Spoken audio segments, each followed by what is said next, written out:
Out হয়ে যায়, ফিল্ডিংয়ে নিজের সর্বস্ব উজাড় করে দেয়। আর ওর কাছে বল যাওয়া মানে গ্যালারিতে শব্দব্রহ্ম হওয়া। 16 বছরের পরিশ্রমের ফল এটাই। Welcome my channel. আলোচনা করব কোহলিকে নিয়ে। কোহলিকে বিরাট শ্রদ্ধা জানালেন পাকিস্তানের পাক ক্রিকেটার বাসিত আলী। দেশের সম্পর্ক সাপে নেউলে বিরাট কোহলি আবেগের প্রশ্নে, যদিও ছবিটা একেবারে আলাদা। শাহিদ আফ্রিদির কথায়, পাকিস্তানে এলে এমন ভালোবাসা পাবেন, ভারতীয় ভালোবাসা ভুলে যাবেন বিরাট। পাক ক্রিকেটের বর্তমান প্রাক্তন প্রজন্ম সমান শ্রদ্ধাশীল ভারতীয় রান মেশিনকে নিয়ে। সম্প্রতি আন্তর্জাতিক ক্যারিয়ারে 16 বছর পূরণ করেছেন বিরাট কোহলি। যে প্রসঙ্গে কথা বলতে গিয়ে বিরাট প্রশংসায় পঞ্চমুখ হলেন বাসিত আলী।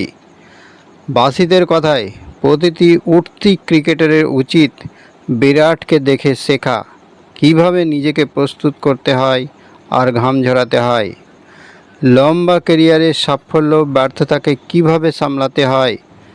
বাসিত নিজের ইউটিউব চ্যানেলে সচিন তেন্ডুলকর, সুনীল গাভাস্কর, রাহুল দ্রাবিড়, সৌরভ গঙ্গোপাধ্যায়, ইউনুস খান, জাভেদ মিয়াঁদাদের তুলনাও টেনেছেন। প্রাক্তন পাক তারকার মতে সচিনের ক্যারিয়ার অত্যন্ত লম্বা। বহু আত্মত্যাগের ফলেই ক্যারিয়ারের সর্বোচ্চ চূড়ায় পা রেখেছিলেন সচিন। বিরাটও 16 বছর পার করলেন। কথাটা বলা যত সহজ, নেপথ্যে লড়াই, পরিশ্রম তার চেয়ে অনেক বেশি কঠিন।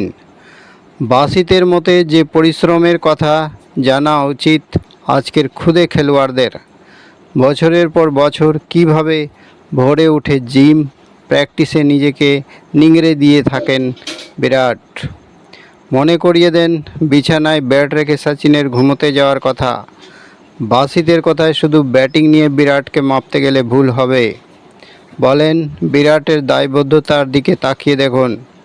যদি দ্রুত আউট হয়ে যায়, ফিল্ডিংয়ে নিজের সর্বস্ব উজাড় করে দেয়। আর ওর কাছে বল যাওয়া মানে গ্যালারিতে শব্দব্রহ্ম হওয়া। 16 বছরের পরিশ্রমের ফল এটাই।